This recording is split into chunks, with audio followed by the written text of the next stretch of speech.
Segundo Crônicas 14, nós vamos ler a partir do versículo 9. Segunda Crônicas 14, a partir do 9.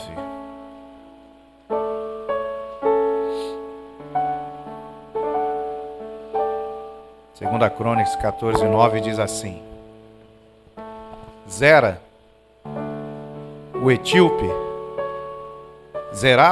saiu contra eles com um exército de 1 milhão de homens e 300 carros e chegou até Maressa. Então Asa saiu contra ele e ordenaram a batalha no vale de Zefatá, perto de Maressa. Clamou Asa ao Senhor, seu Deus, e disse: Senhor, além de ti, não há quem possa socorrer numa batalha entre o poderoso e o fraco. Ajuda-nos, pois, Senhor, nosso Deus, porque em ti confiamos e no teu nome viemos contra esta multidão. Senhor, tu és o nosso Deus. Não prevaleça contra ti o homem. O Senhor feriu os etíopes diante de Asa e diante de Judá, e eles fugiram. Asa e o povo que estava com ele os perseguiram até Gerar. E caíram os etíopes sem restar nenhum sequer, porque foram destroçados diante do Senhor e diante do seu exército. E levaram dali muito grande despojo. Feriram todas as cidades ao redor de Gerar, porque o terror do Senhor as havia invadido. E saquearam todas as cidades, porque havia nelas muita presa. Também feriram as tendas dos donos do gado, levaram ovelhas em abundância e camelos, e voltaram para Jerusalém. Bendito e maravilhoso Deus, exaltamos e engrandecemos o teu nome, Senhor, e suplicamos a ajuda do teu Espírito Santo, para que nós possamos, Senhor Deus, extrair vida da tua palavra para nós, Senhor.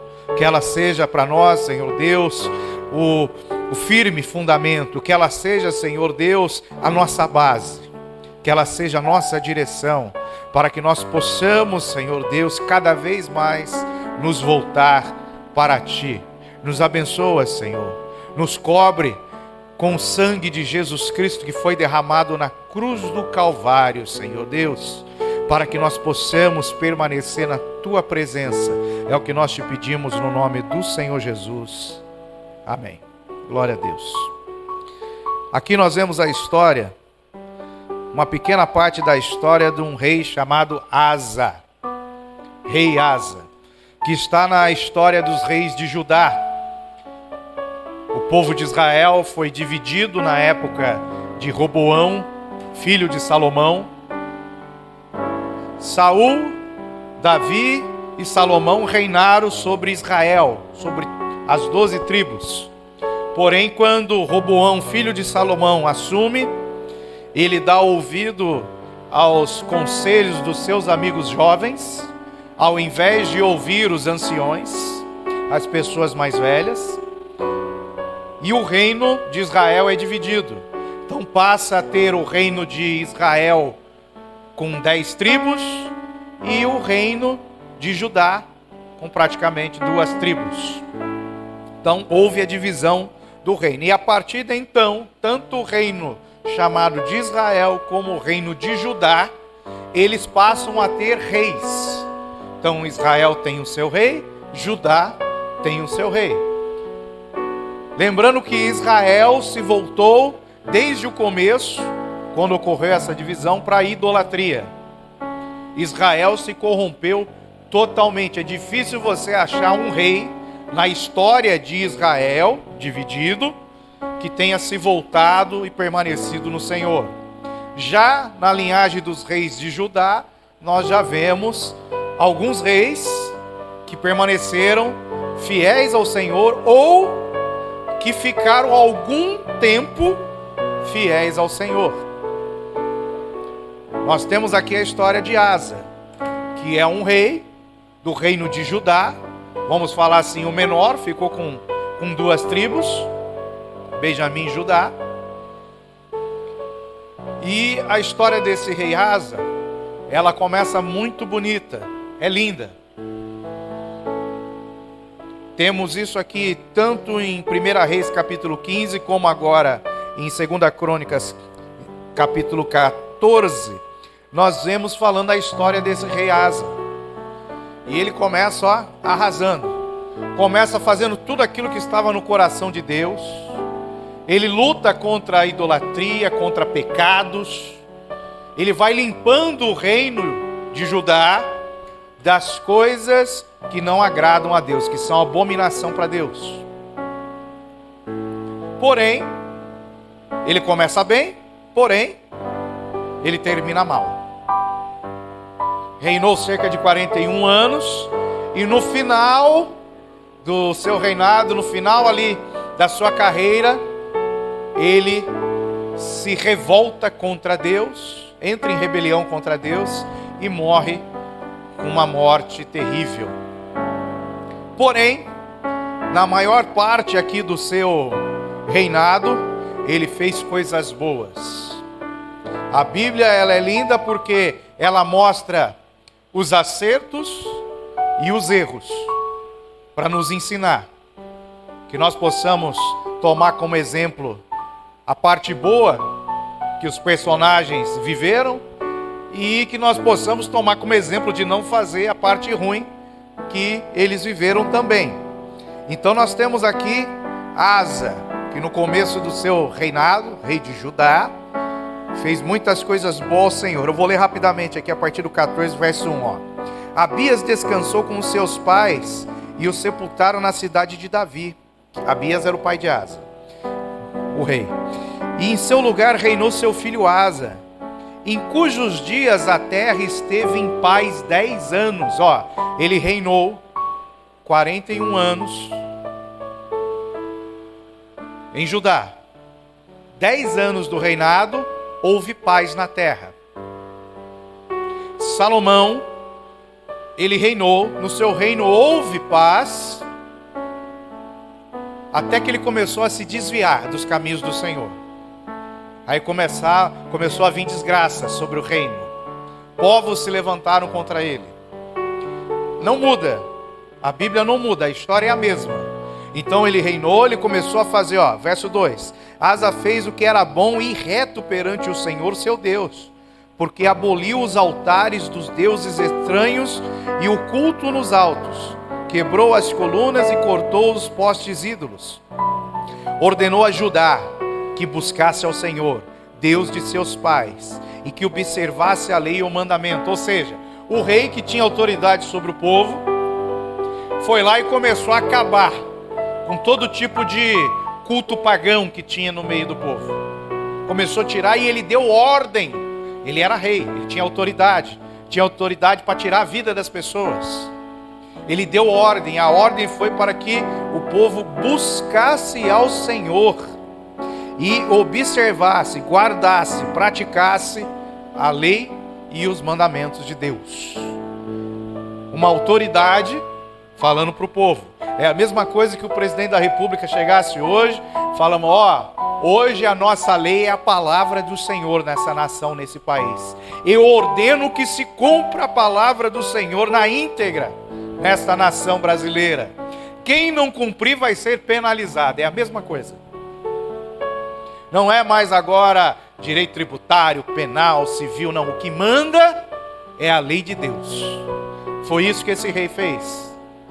Ou seja, ele colocou Deus em primeiro lugar no seu reino, no seu reinado, na vida do povo ali de Judá, dos seus súditos, e ele continua, E também aboliu de todas as cidades de Judá o culto nos altos e os altares de incenso.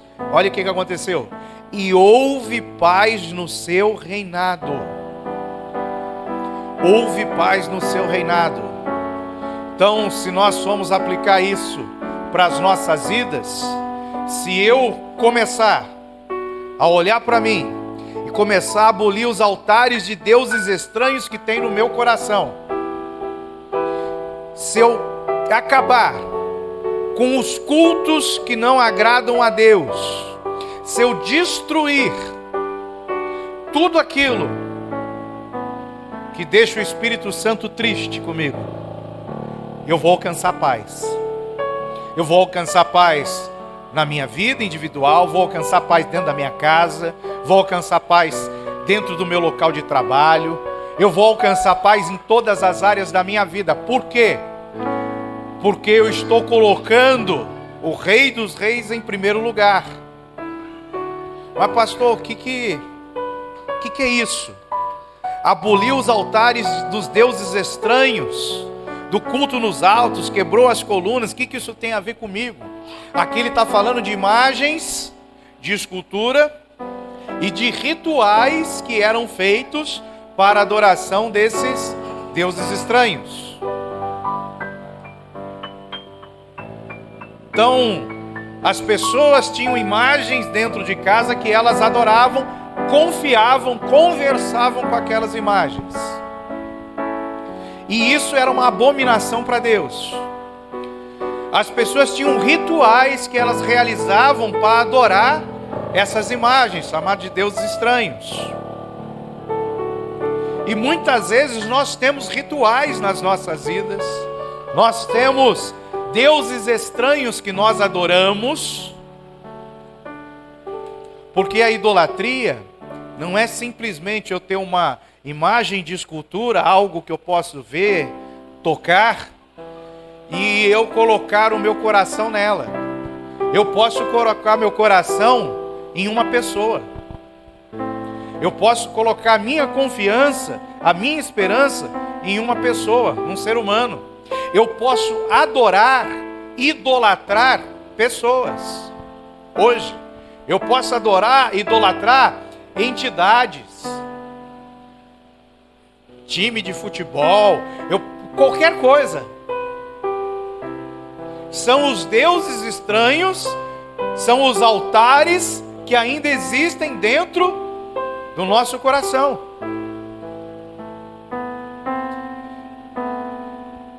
E enquanto esses altares estiverem reinando, nós não vamos conseguir viver uma plena paz em Cristo. Porque não existe comunhão entre trevas e luz. Então é necessário olhar para o exemplo deste rei de Judá, o que ele fez já no início do seu reinado, e nós fazemos igual. Ou seja, nós precisamos destruir, tirar da nossa vida tudo aquilo que desagrada a Deus. Muitas vezes nós podemos carregar pecados que nós não queremos abrir mão. Existem vários tipos de pecado. Existe pecado que você comete e existe pecado que você, vamos falar assim, carrega porque você não fez. Então tem pecado de algo que eu cometi e tem coisas que eu deixo de fazer, eu também estou pecando. A Bíblia é cheia de exemplos disso. Tem coisas que eu não quero tirar da minha vida. Tem coisas que eu quero deixar num lugar mais alto que Deus na minha vida. Por isso que ele fala, porque aboliu os altares dos deuses estranhos e o culto nos altos. O que é culto nos altos? É aquilo que está ocupando o lugar de Deus na minha vida. É aquilo que está sendo mais importante do que Deus.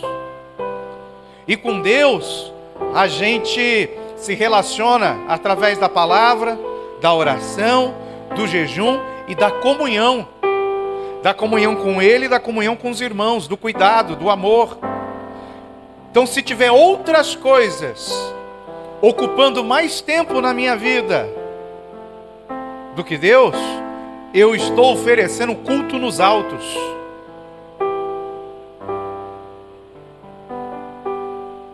E isso acontece nos nossos dias.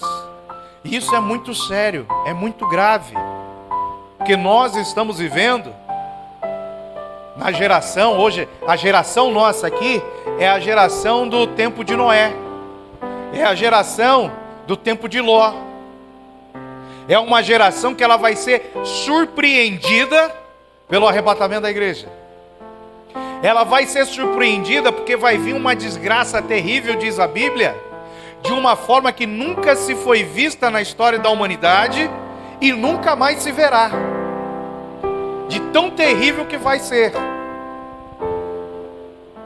E se nós não estivermos preparados, se nós não estivermos com a casa limpa, se o nosso altar não estiver 100% restaurado, nós podemos ser surpreendidos.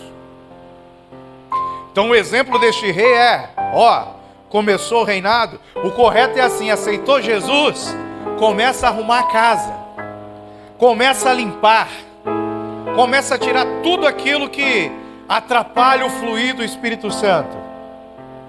Não, pastor, mas eu já tenho tempo de crente. Então começa a arrumar a casa. Porque a gente sempre tem alguma coisa para melhorar. A gente sempre tem alguma coisa para acertar. E qual é o nosso modelo? Qual é o nosso alvo? Qual é o nosso padrão? Jesus Cristo. Então nós temos que olhar e nos espelhar em Jesus. E todos os cristãos precisam crescer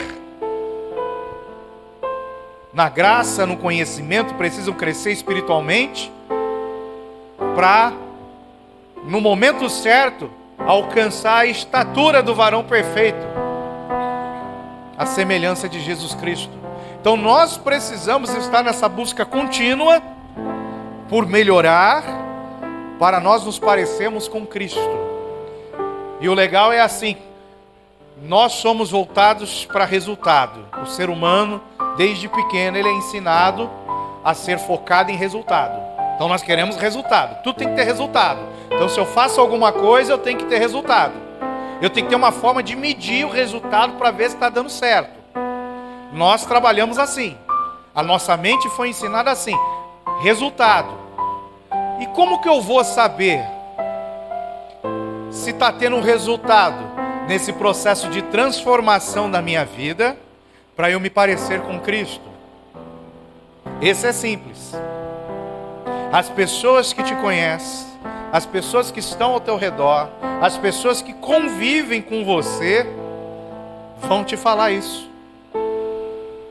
Elas vão falar, esse aqui é crente, essa aqui é serva do Senhor, se parece com Cristo, tem uma luz, tem algo especial, tem algo diferente. Quando as pessoas começam a testemunhar de nós, quer dizer que está tendo resultado. Agora, se ninguém fala nada, é picareta, ali é só da boca para fora, é só aparência, não trata bem ali, aqui e tal. Ou seja, eu não estou alcançando o resultado que precisa ser alcançado. Por quê? Por que eu falo isso?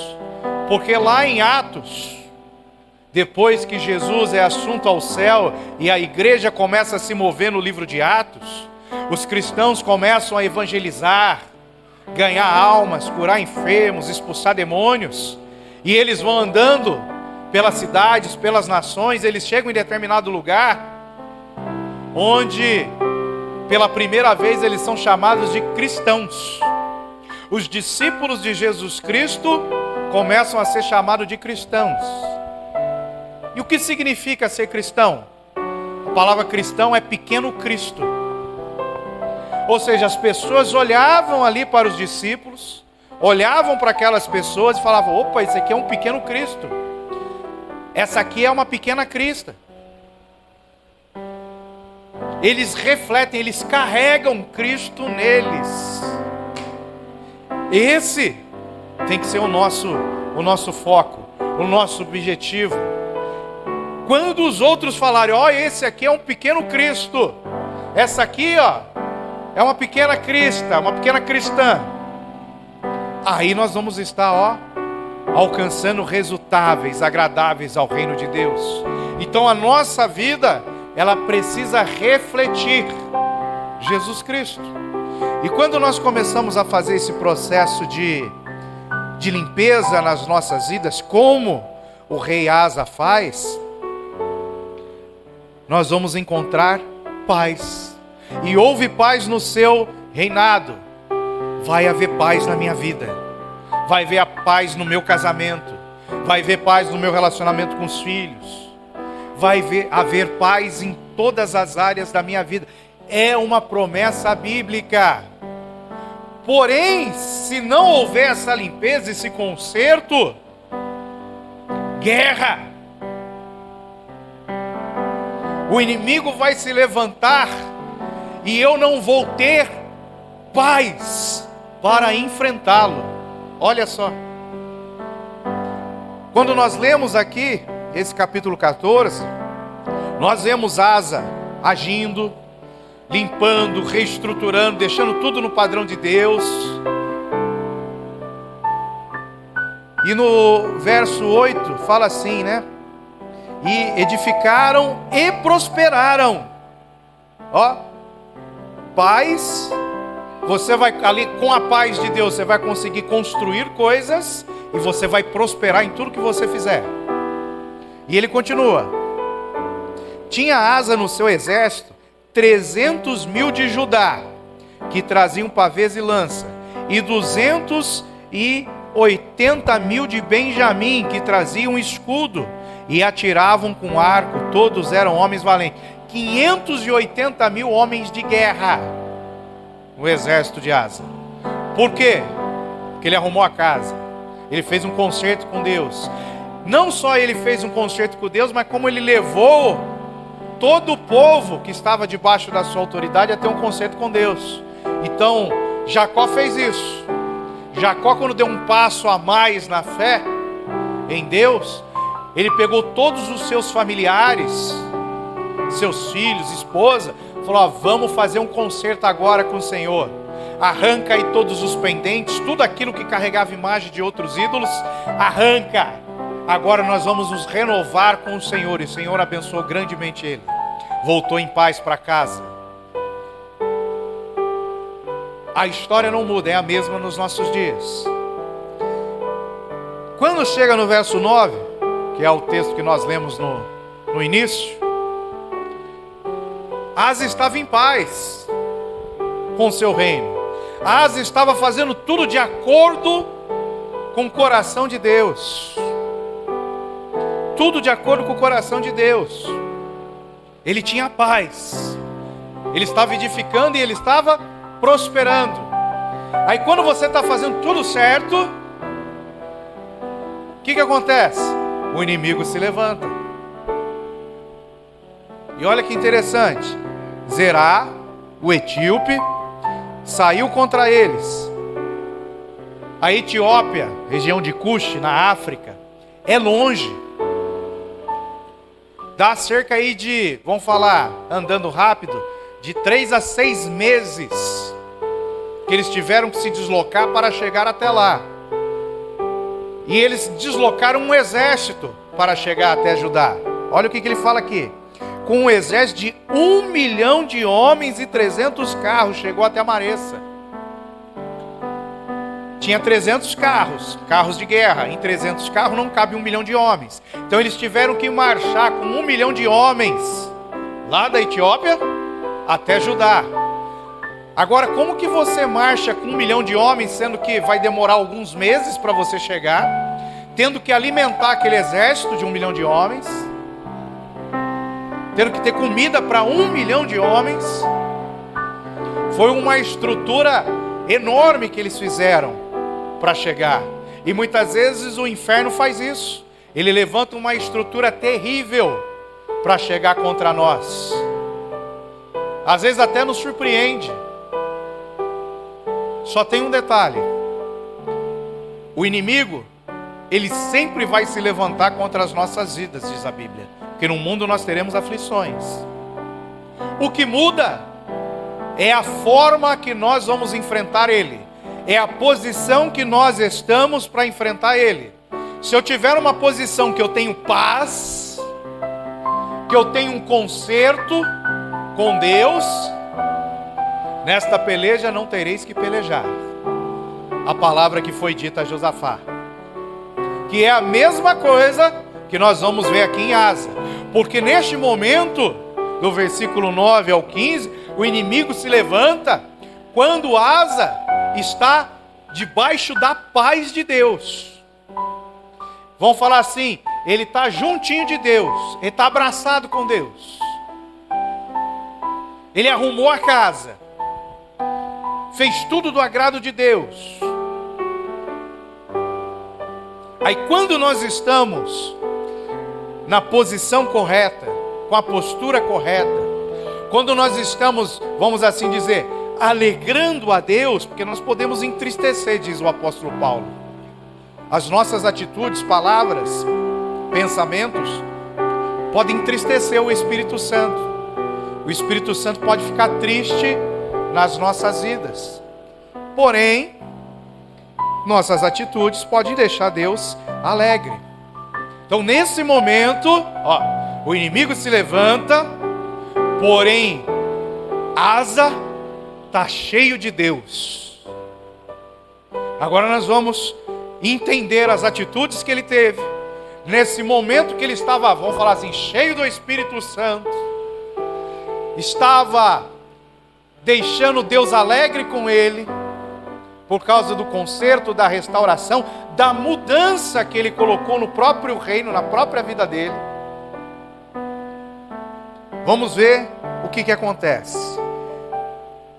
Nós lemos no versículo 8 que tinha 580 mil soldados em Judá, no reinado de Asa. O inimigo se levanta com praticamente o dobro, com 1 milhão e mais 300 carros de guerra. E os carros de guerra eram um instrumento, era uma arma terrível, porque era capaz de destruir multidões de soldados que estavam a pé. Então ele vem com uma potência, ele vem praticamente com o dobro da força que Asa tinha naquele momento. Ou seja, a força do braço, da carne, a força física de Asa era metade do que do exército inimigo. Verso 10. Então Asa saiu contra ele.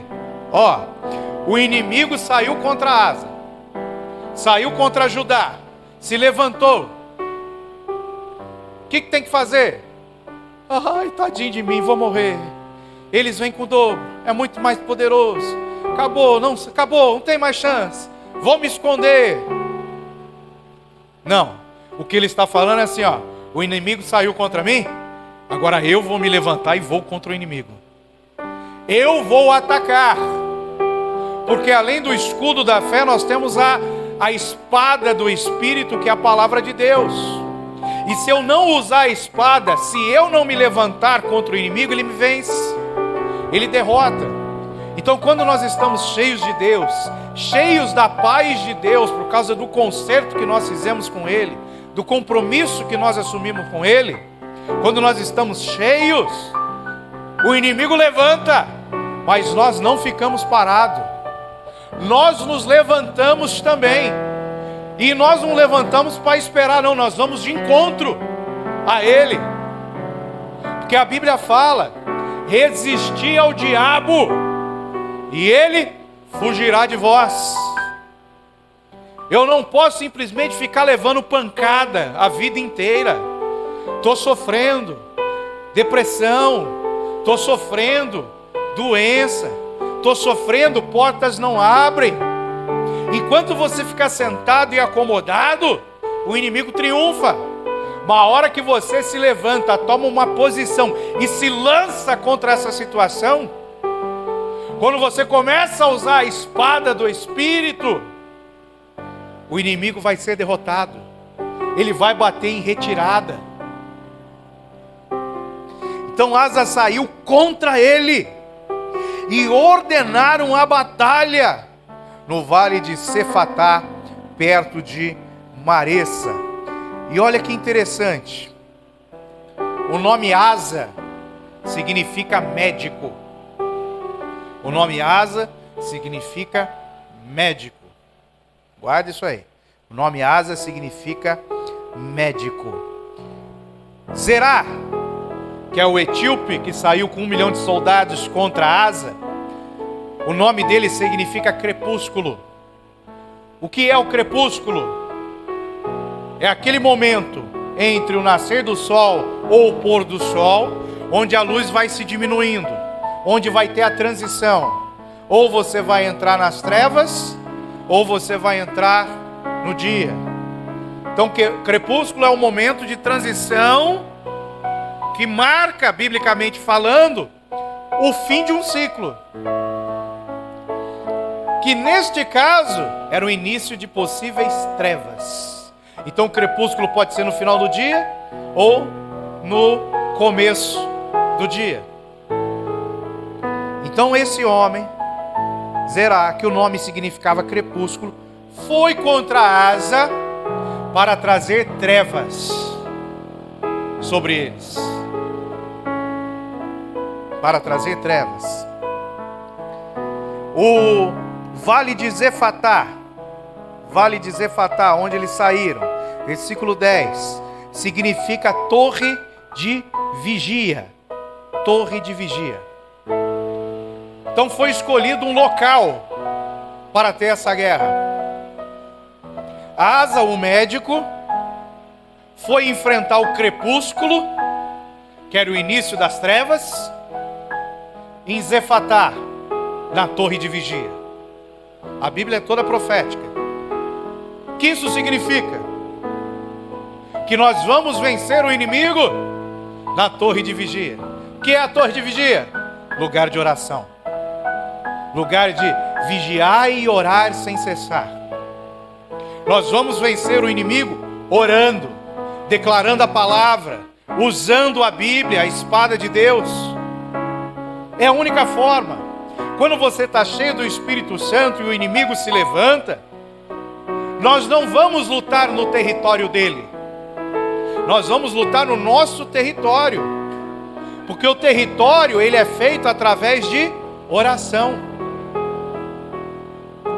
Nós marcamos o território com os joelhos dobrados.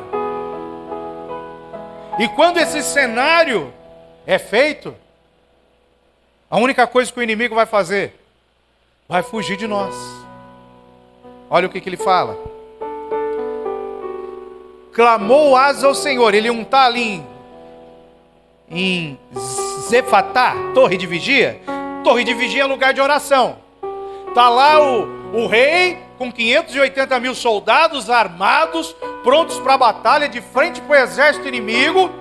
Porém ele está na torre de vigia. O que você faz na torre de vigia? Você ora. Então ele vai lá. Clamou Asa ao Senhor. Essas são armas espirituais. Muitos não conhecem. Muitos entram em desespero quando o negócio começa a apertar, quando a coisa começa a ficar ruim, quando parece que não tem mais saída. É desespero. Para onde eu vou? Tem uns que até correm procurando fulano, a irmã da oração, procurando aquilo. Não. Quando a coisa aperta, quando o inimigo levanta, é hora da gente dobrar o joelho na torre de vigia e começar a clamar. Orar. E a oração aqui é uma oração diferente. É uma oração de guerra. E parece que Asa, ele está orando coisas que estão escritas no Novo Testamento. Ou seja, o apóstolo Paulo tira muitas coisas desse ensino para escrever lá no Novo Testamento. Então vamos lá. Clamou Asa ao Senhor e disse: Senhor, além de ti, não há quem possa socorrer numa batalha. Vou ler aqui, Senhor, nada para ti é ajudar. O Senhor não é nada isso. 1 milhão de inimigos não é nada. Quer o poderoso, quer o de nenhuma força. Então, para Deus ajudar quem tem um exército de 1 milhão de soldados, ou quem tem um exército de 580 mil, ou quem tem um exército de 300 homens, não é nada para Deus. Nada.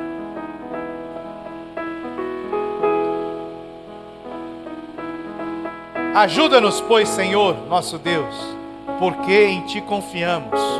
Tem um versículo no Novo Testamento que fala assim: quando eu estou fraco, é que eu sou forte, porque o poder de Deus se aperfeiçoa na minha fraqueza. O inimigo olha para Asa, 580 mil soldados, eu estou com o dobro. Ele é fraco. ele não tem para onde correr, já é um derrotado, não vai dar certo, não vai fluir. O negócio ali só está dando ruim, não vai dar certo. Exatamente, é isso que o inimigo olha, faz, e o pior, ele quer que nós venhamos acreditar nisso. O inimigo é sujo, ele quer colocar na nossa mente que nós não temos força nenhuma para combatê-lo, que nós já somos um derrotado, não adianta resistir. Por isso que quando Saul foi para a batalha, Golias ficou 40 dias afrontando o exército do Deus vivo, para colocar medo no coração.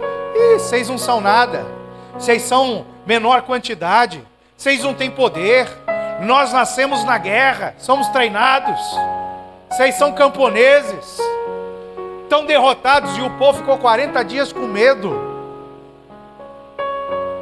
E aqui é a mesma coisa, o inimigo olha, vê a quantidade bem menor, vê que ele está em dobro, que o poder dele é muito mais forte, que o braço dele é muito mais forte, e ele começa a falar: é pequeno, vai dar certo não, vai fechar o negócio, a empresa lá que começou não vai dar certo, vai fechar, a igreja lá que começou vai fechar, não vai dar certo, fulano se converteu, não tem jeito para esse não, acabou. O inimigo se levantando. Mas olha a oração de guerra de um homem que estava cheio do Espírito Santo, que já tinha arrumado a casa, que carregava com ele a paz de Deus. Ele não entrou em desespero. Pela oração dá para você ver, ele fez uma oração de guerra. Senhor, nada para ti é ajudar, que é o poderoso, que é o de nenhuma força. Ajuda-nos, Senhor nosso Deus, pois porque em ti confiamos, e no teu nome viemos contra esta multidão. Lembra de Davi e Golias? Quem é este incircunciso filisteu para afrontar os exércitos do Deus vivo? Você vem com espada, com lança, eu vou contra ti em nome do Senhor dos exércitos. Asa não é bobo, ele era da linhagem de Davi, ele conhecia a história, ele sabia o que Davi fez para vencer. Ele faz a mesma coisa: Senhor, eu sou fraco, só que agora não é o inimigo colocando na minha cabeça que eu sou fraco, que eu sou um derrotado, que não vai dar certo, que o inimigo tenta fazer isso. Não tem jeito, não tem esperança, não vai dar certo. Não, Asa, cheio do Espírito Santo, ele chega diante de Deus na torre de vigia, no momento de guerra, ele fala: Senhor, eu não posso nada, eu sou fraco, Senhor, esse exército que está comigo não é nada sem o Senhor. E quando eu vou contra o inimigo, eu não vou com esse exército, eu não vou com as minhas armas naturais, eu vou em teu nome, eu vou em nome do Senhor dos exércitos. A arma que eu carrego é total dependência do Senhor. É eu ser fraco para que Ele possa me fortalecer. O inimigo está me olhando, está vendo que eu estou fraco? Eu estou mesmo, porque quando eu estou fraco é que eu sou forte. Quando eu recuo, Deus se coloca na minha frente. Quando eu estou mostrando que eu sou fortão, que eu quero revidar, que eu vou lá, eu vou brigar, eu vou mostrar a minha força, Deus sai e eu levo um couro. Agora quando eu vou para a torre de vigia, quando eu vou para a oração, quando eu dobro o joelho, quando eu derrubo as minhas lágrimas, quando eu falo: Senhor, eu sou fraco, mas tu és forte, Senhor. Eu não posso, mas tu pode todas as coisas. É no teu nome, não é no do rei, não é no meu nome, é no teu, Senhor. que nós vamos enfrentá-los.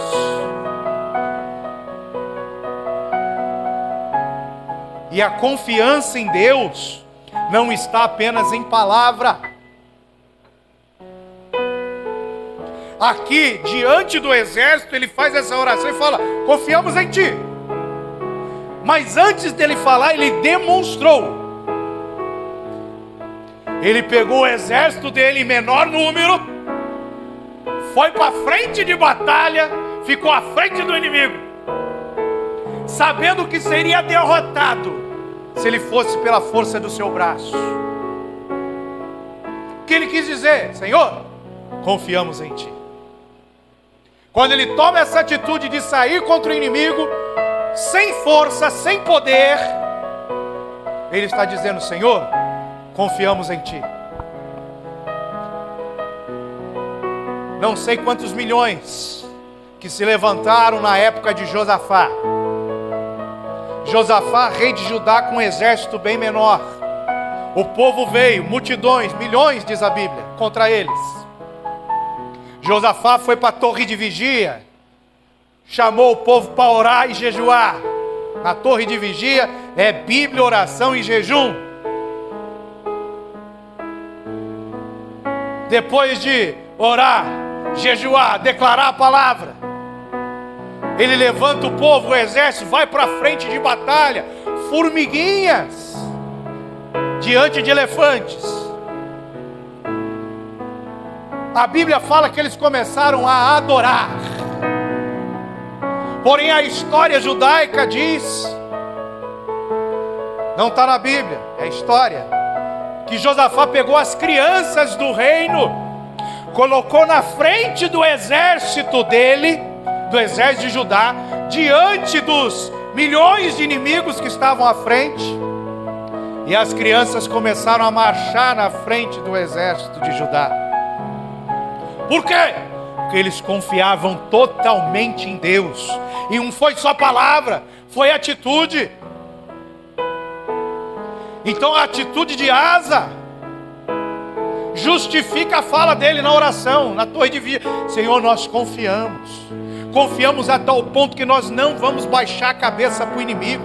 Nós nos levantamos, fomos para a frente de batalha, porque nós confiamos em Ti. Nós não temos força, nós não somos nada, mas nós confiamos em Ti, Senhor.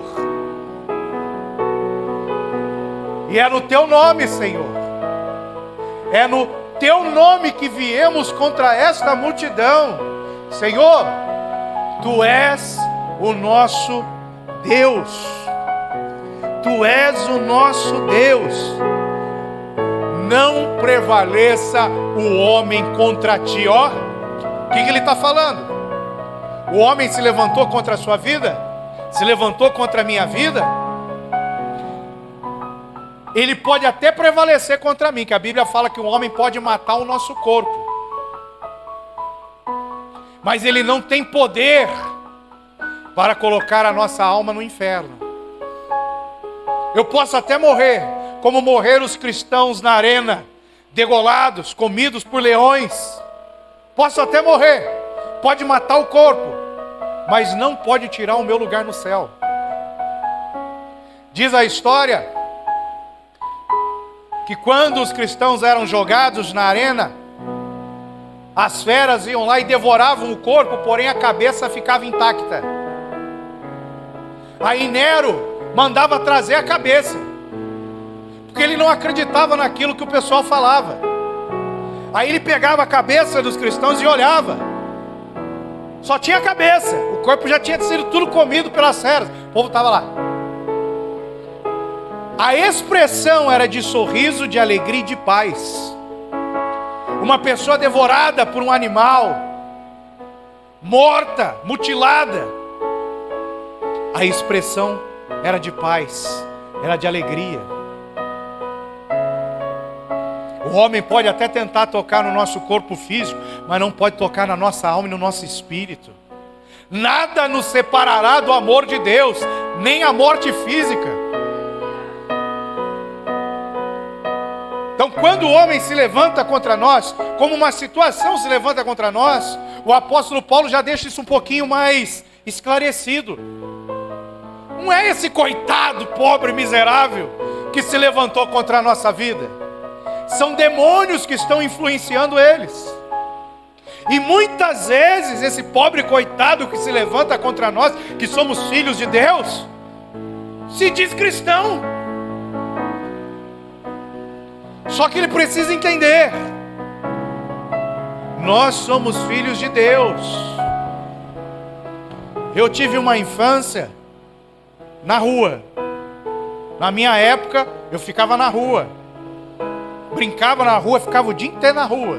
Ia para a escola, voltava à rua de manhã até noite. Rua, rua, rua. Dedão do pé sem lapa, cheio de sangue, joelho ralado, picar de marimbondo no ouvido, na cara, na testa, que subia em árvore. Rua. E na rua, né, principalmente os meninos gostavam de jogar bola, né, na rua. Por isso que o pé ficava tudo arrebentado, não tinha dinheiro para tênis, jogava descalço, batia o pé no chão, quebrava tudo na sarjeta e tal. Aqui é meio fio, no Espírito Santo, lá é sarjeta. Aí quando você está brincando ali, tem vários meninos, vários pivetinhos, vão assim falar, né? Quando vários meninos, vários pivetinhos se juntam, uma hora da briga. Uma hora da briga. É natural. E tem hora que a briga é desleal. Naquela época não existia bullying, né? Hoje já ficou mais bonitinho bullying. Naquela época não, juntava 4, 5, 6 e cacete um. E ia embora. E você tinha duas categorias. Você tinha os magrinhos e os gordinhos. Os magrinhos conseguiam correr, os gordinhos não. Eu durante muito tempo fiquei na categoria dos gordinhos. Não dava para correr, os caras eram mais rápido, pegavam e pau. E assim ia. Mas um dia você apanhava, outro dia você batia. Natural. Só que chegava em determinados momentos, vão falar assim, que o bullying, a perseguição ficava tão grande, que quem tinha irmão mais velho apelava para o irmão mais velho. O irmão mais velho ia lá, pronto, acabava a confusão. Já era. Quem não tinha irmão mais velho vai apelar para quem? Para o pai.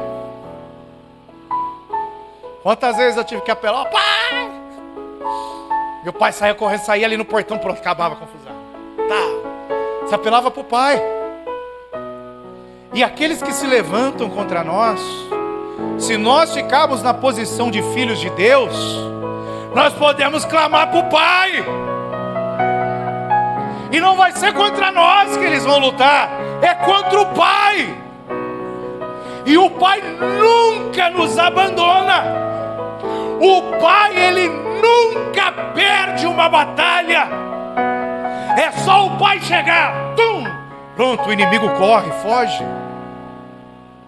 Enquanto Asa estava cheio de Deus, no momento de clamor, de oração, de guerra, na torre de vigia, ele apelou para o pai. Papai, é no teu nome, papai, confiamos em ti, papai. Homem nenhum prevalecerá contra ti, nem homem nem demônios.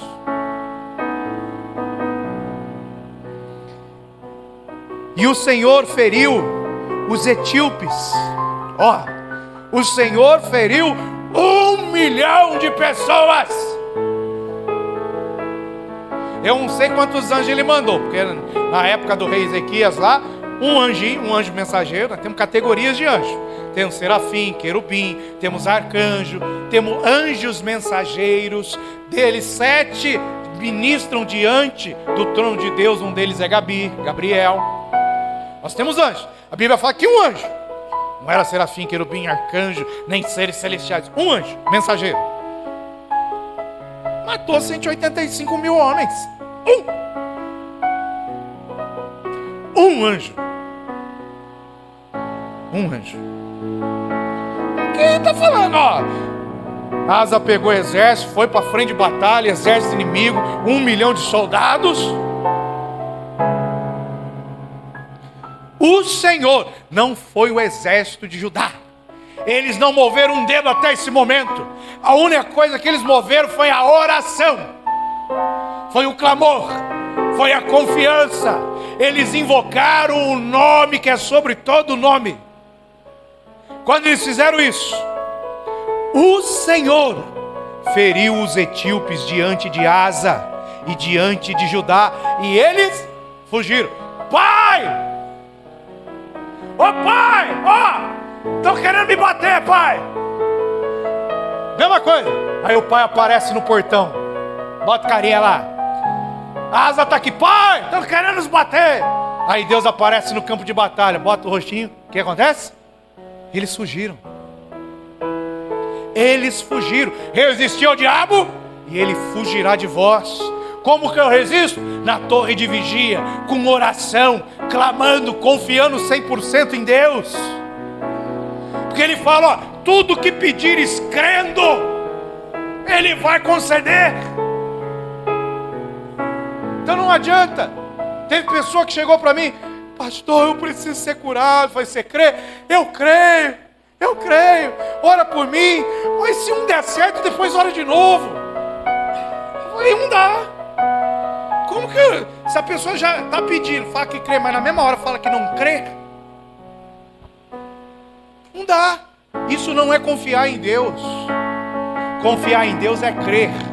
E o confiar em Deus, o crer, é você chamar a existência que não existe. Tem muitos testemunhos de cura que nós vemos.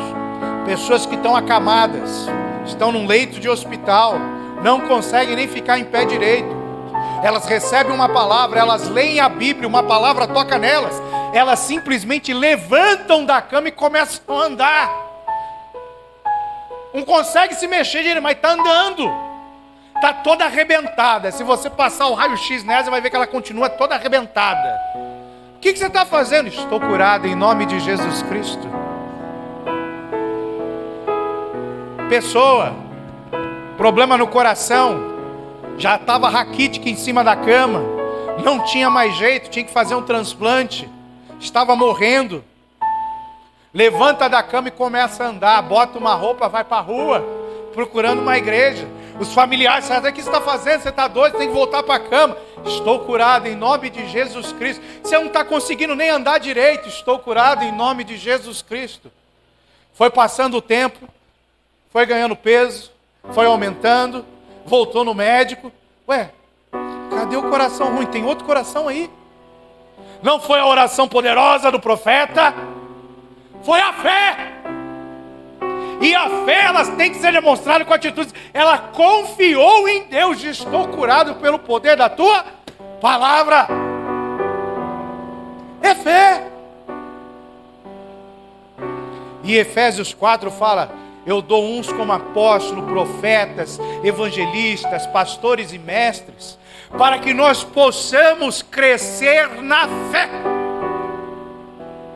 Nós temos que exercitar a fé em todos os momentos, em todas as áreas. E a confiança é a base para a nossa fé. Que eu falo assim, eu creio.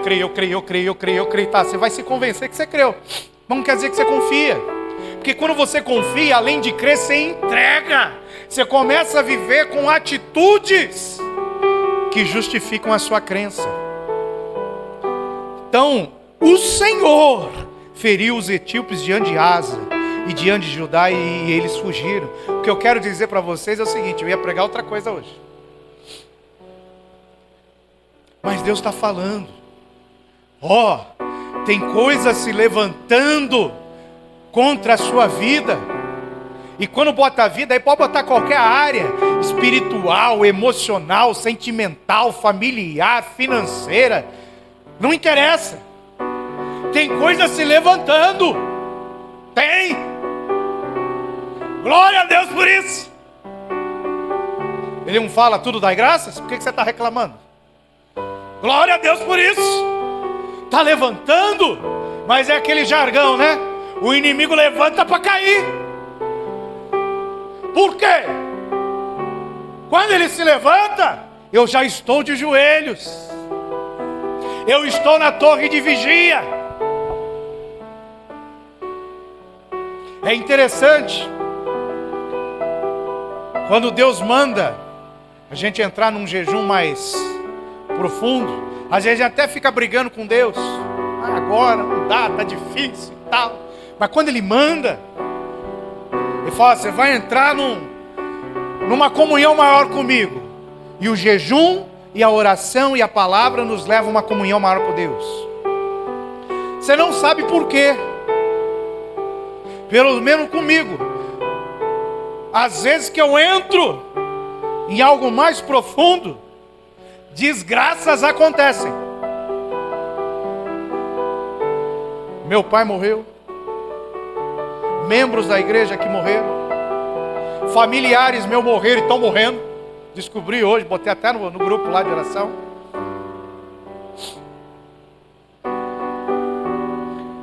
Coisas começam a acontecer. Rebeliões. Um monte de coisa vem. Só que um pouquinho antes, Deus fala assim, ó, vai para a torre de vigia. Vai lá para o vale de Zefatá. Começa a clamar. Clamar pelo quê? Clama aí. O importante é você estar na posição, para que a hora que o inimigo se levante, ele vai se levantar para fugir. E você não vai precisar fazer nada. Eu vou feri-los. Eu vou desbaratá-los. A única coisa que você tem que fazer é a oração de Moisés. Isso eu aprendi. A oração de Moisés é assim, ó. Levanta-te, ó Deus, e sejam dissipados os teus inimigos, e que fujam diante de ti aqueles que te odeiam. E Deus se levanta e começa. Ele começa a tirar. Ele começa a preparar o terreno, preparar o local. Por quê? Porque você está na torre de vigia. Você está no vale de Zefatá. Estou aqui porque eu confio em ti, Senhor. E nós precisamos confiar mais em Deus. Muitas vezes nós queremos que Ele faça coisas na nossa vida. Nós planejamos, queremos, Senhor, faz isso. Quando Ele faz, porque Ele atende ao desejo dos nossos corações. Às vezes, quando Ele faz, nós ficamos alegres. Porque eu orei, eu busquei, eu pedi e Ele realizou, aleluia. Agora, quando Ele não faz, às vezes a coisa acontece ao contrário do que eu queria. O que eu tenho que fazer? Continuar no vale de Zefatá. Continuar na torre de vigia. Até entender qual é o propósito de Deus. Tem coisas que demora para a gente entender. A Bíblia fala que através do Espírito Santo nós podemos entender todas as coisas. Existem jargões que falam, ninguém entende Deus. Deus faz, você não tem que entender. Milagre não é para ser entendido. Na minha Bíblia fala que se você estiver cheio do Espírito Santo, o Espírito Santo, ele sonda as profundezas de Deus e revela aquilo que é insondável. Na minha Bíblia fala que se você clamar a Ele, Ele vai anunciar coisas grandes e profundas que você não sabe. Coisa que nunca subiu ao coração do homem, olho nunca viu, ouvido nunca viu. Então nós precisamos clamar por entendimento. Olha o exemplo de Salomão. O que tu quer, Salomão? Sabedoria. Nós precisamos clamar por entendimento, para nós entendermos o que está acontecendo ao nosso redor. E a Bíblia fala, no momento mais terrível da vida de Jesus Cristo, quando Ele estava na cruz do Calvário, que o inimigo olhava para Ele e falou, está derrotado. Mais algumas horas vai morrer. O diabo devia estar lá. Vencemos. Como muitos estão olhando para nós e achando, estamos vencendo. Eles são derrotados. Nesse momento que eles estão fazendo a festa, a Bíblia fala no Salmo 22, enquanto Jesus estava ali na cruz, touros de Bazã o cercaram. Os touros de Bazã, os touros representam demônios. Bazã são as regiões celestiais, que depois em Efésios 6, Paulo nos fala que a habitação dos demônios são nas regiões celestes. Então Jesus está falando, os demônios estão nos cercando, os inimigos estão nos cercando, eles estão tentando nos matar, apressar a nossa morte.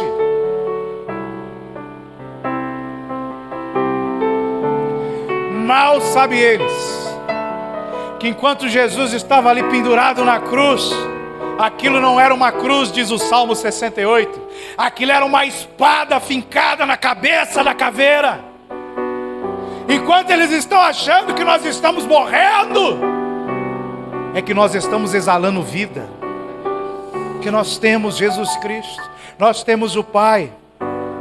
Asa e o povo que estava com ele os perseguiram até Gerar. Depois que Deus veio, feriu o inimigo,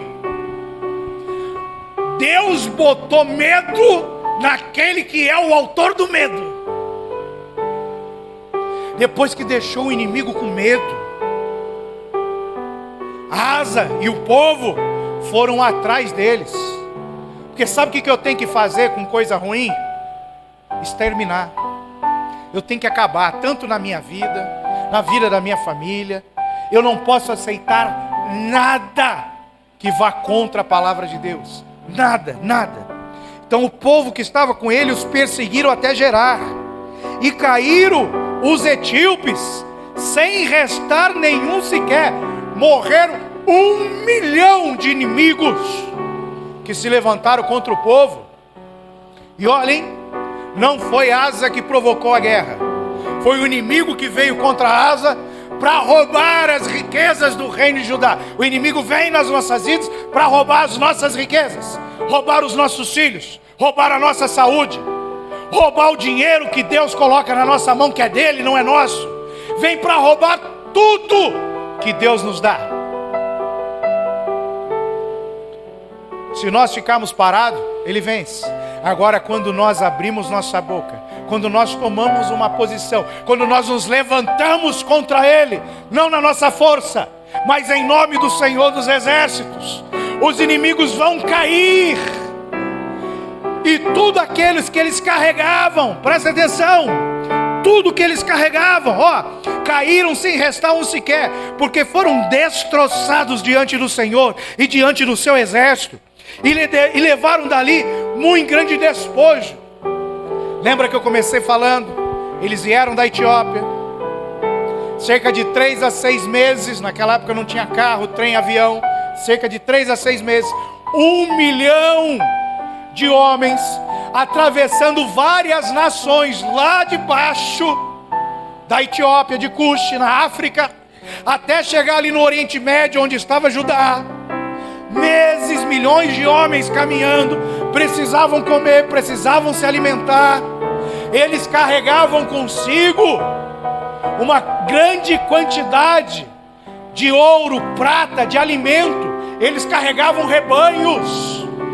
Quantos bois você acha que tinha que morrer por dia para alimentar 1 milhão de homens? E soldados, guerreiros, precisam se alimentar bem para estarem dispostos para a batalha. Por isso que quando nós entramos em oração, se nós não nos alimentarmos bem antes com a palavra, nós não vamos prevalecer. Nós temos que nos alimentar. 1 milhão de homens carregando riquezas, rebanhos, ouro, prata. E a Bíblia fala que quando Deus os derrota e entrega na mão do povo de Judá, eles vão lá e começam a tomar grandes despojos. 14. Feriram todas as cidades ao redor de Gerar, onde eles entraram, porque o terror do Senhor os havia invadido. E saquearam todas as cidades, porque havia nelas muita presa. Também feriram as tendas dos donos de gado, levaram ovelhas em abundância e camelos e voltaram para Jerusalém. O que ele está falando? O inimigo saiu para roubar e destruir Judá. Judá foi lá e destruiu e tomou tudo que estava na mão do inimigo. Você não entendeu? O inimigo, às vezes, ele levou algo precioso seu. Às vezes algo que é seu por direito. Saúde, paz, felicidade, filhos, marido, esposa, seja lá o que for, o inimigo levou. Está com ele, está no meio do exército dele, e ele está se levantando contra você.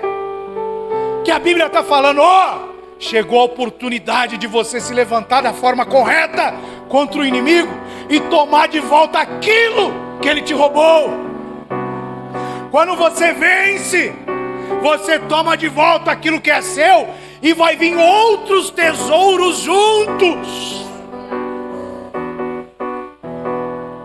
Porque Deus nunca nos deixa de mãos vazias. O povo, quando sai do Egito, sai com riquezas.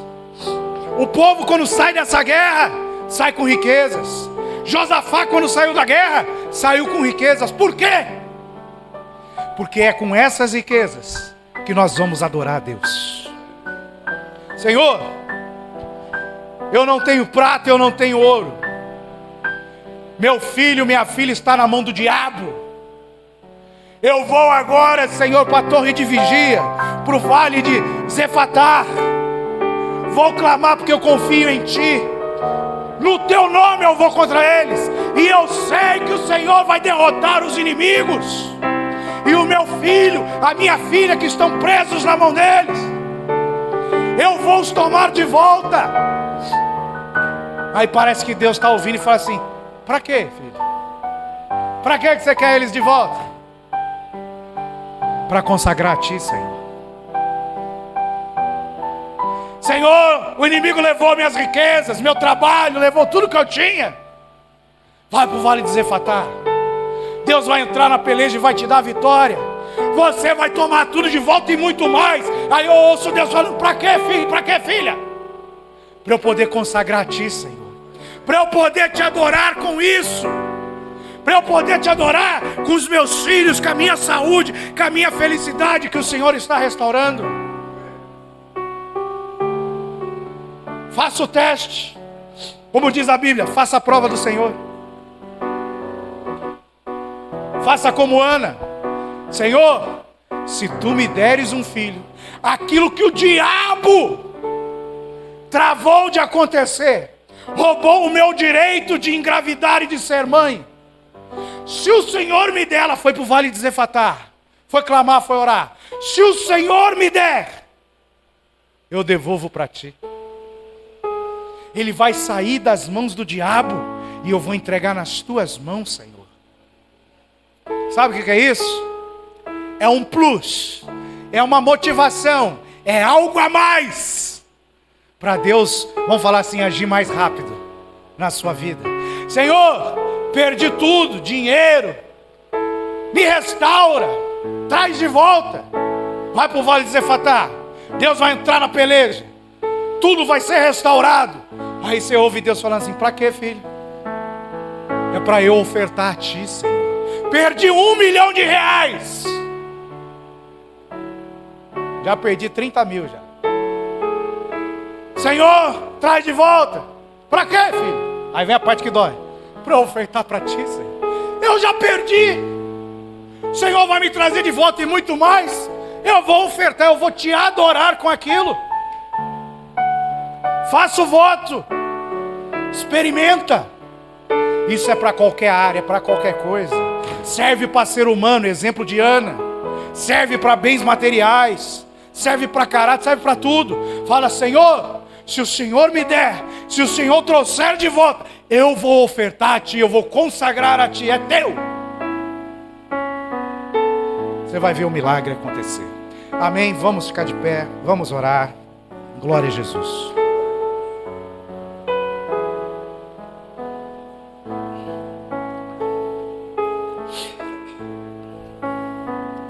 Glória a Deus.